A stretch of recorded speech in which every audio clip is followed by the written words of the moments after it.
Hello everyone, चला तर मग आज बघणार आहे आपण सिंपल डाळ भातची रेसिपी। ही रेसिपी माझ्या हस्बंडची एक गोड आठवण आहे। जेव्हा ते जॉबसाठी बाहेरगावी मित्रांबरोबर रूम करून राहायचे तेव्हा ते रूमवर अशा पद्धतीचे भात करून खायचे।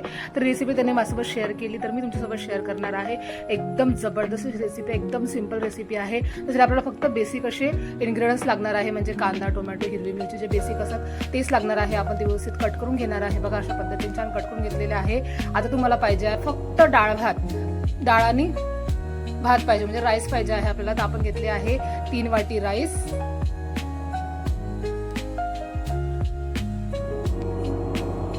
आणि 1 वाटी घेणार आहे आपण तुरीची डाळ। तुम्ही कुठली डाळ घेऊ शकता, मुगाची डाळ घेऊ शकता, मसूरची पण घेऊ शकता, हरभऱ्याची डाळ बी घेऊ शकता।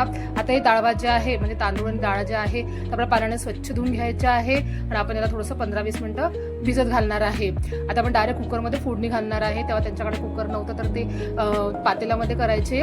तर आपण त्या कुकर गरम करायचं, त्यामध्ये आपल्याला तेल टाकायचं आहे। तेल गरम होऊ द्यायचं, त्यामध्ये आपल्याला जिरं, मोहरी आणि हिंग टाकायचं आहे, कढीपत्ता टाकायचा आहे। थोडंसं आपण मस्तपैकी पुदिना धुवून त्याला कट करून टाकणार आहे। पुदिनाने आपल्या भाताला खूप छान स्वाद येते। सोबत आपण टाकणार आहे खुडलेला लसूण, त्याला मस्त आपण परतून घेणार आहे। आता बारीक चिरलेला कांदा टाकणार आहे, त्याला पण छान परतून घ्यायचा आहे आपल्याला। हिरवी मिरची टाकायची आहे, मस्त आपल्याला ते व्यवस्थित कांदा आणि हिरवी मिरची परतून घ्यायची आहे, शिजवून घ्यायचं आहे व्यवस्थित। आता आपण टाकणार आहे आपण सुकी लाल बेडगी मिरची टाकायची आहे। स्वादला खूप छान लागते ही मिरची बघा। आता आपण मस्त परतून घ्यायची आहे व्यवस्थित, कांदा हिरवी मिरची छान शिजवून घ्यायची आहे आपल्याला।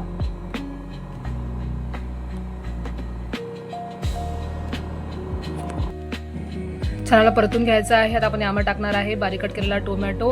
आता टोमॅटोला आपल्याला छान नरम होईस तर शिजवून घ्यायचं आहे, म्हणजे आपल्याला एक मस्त छानपैकी ग्रेव्ही भेटते याची।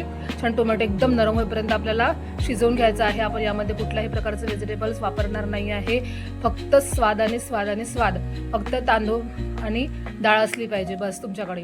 आता ह्याचे आपल्याला बेसिक मसाले म्हणजे हळद, तिखट, धनापूड, गरम मसाला आणि चवीनुसार मीठ घ्यायचं आहे। सर्व इन्ग्रेडियंट्स मस्तपैकी आपल्याला शिजवून घ्यायचे आहे।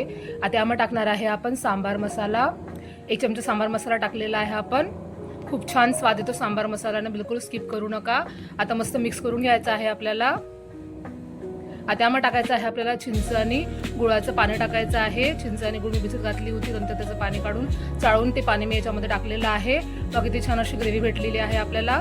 आता यामध्ये टाकायचं आहे आपल्याला भिजलेलं डाळ आणि तांदूळ। डाळ आणि तांदूळ मस्तपैकी तेलामध्ये मसाल्यामध्ये परतून घ्यायचं आहे आपल्याला। 5-1 मिनिटं मस्तपैकी छानपैकी शिजवून घ्यायचं आहे बघा। लगेचच पाणी टाकायचं, गडबड करायची नाही आहे। तेलामध्ये छान याला परतून घ्यायचं आहे। डाळ आणि तांदूळाला हलक्या हाताने परता, किंवा आपले तांदूळ तुटले नाही पाहिजे, कारण आपण त्याला भिजत घातलं होतं। हलक्या हाताने परतून घ्यायचं आहे आपल्याला। परतलं गेलं की आपण त्यामध्ये टाकणार आहे पाणी। आपले डाळ आणि तांदूळ भिजल तेवढे पाणी टाकायचं आहे, थोडं जास्त पाणी टाकायचं आहे आपल्याला। आसट झाला पाहिजे आपला भात। मस्त त्याला मिक्स करून घ्यायचं आहे। याला एक छान उकळी काढायची आहे आपल्याला। उकळी आली त्याला एकदा परतून घ्यायचं आहे। पाणी कमी वाटलं तर तुम्ही पाणी टाकू शकता यामध्ये। थोडंसं पाणी टाकायचं, अर्धा 1 ग्लास। आपल्याला थोडंसं भात जे आहे ते आसट पाहिजे आहे। आता त्यामध्ये टाकायचं आहे कोथिंबीर। कोथिंबीरला मस्त मिक्स करायचं आहे आपल्याला, आणि कुकरचं झाकण लावायचं आहे। 1 शिट्टी आपल्याला फुल गॅसवर करायची आहे, आणि 2 शिट्टी आपल्याला स्लो गॅसवर करायची आहे। म्हणजे काय होते, आपला भात जो तो चांगला शिजला जाईल डाळी सकट, आणि खाली बुडी लागणार पण नाही। छान शिट्टी आपल्याला होऊ द्यायच्या आहे। बॅकग्राऊंडला जो आवाज आहे तो आमच्या बिल्डिंगचा कामाचा आवाज आहे, त्यामुळे प्लीज दुर्लक्ष करा। गरमागरम डाळ भात आपला तयार झालेला आहे।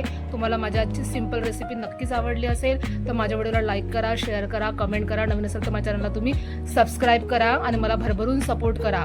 बघा किती सुंदर असा सुरेख असा आपला डाळ भात तयार झालेला आहे। गरमागरम डाळ भात आपल्याला लोणच्या बरोबर, कांद्याबरोबर आणि पापड बरोबर मस्त सर्व करायचा आहे, आणि गरमागरम भाताचा आपल्याला आस्वाद घ्यायचा आहे।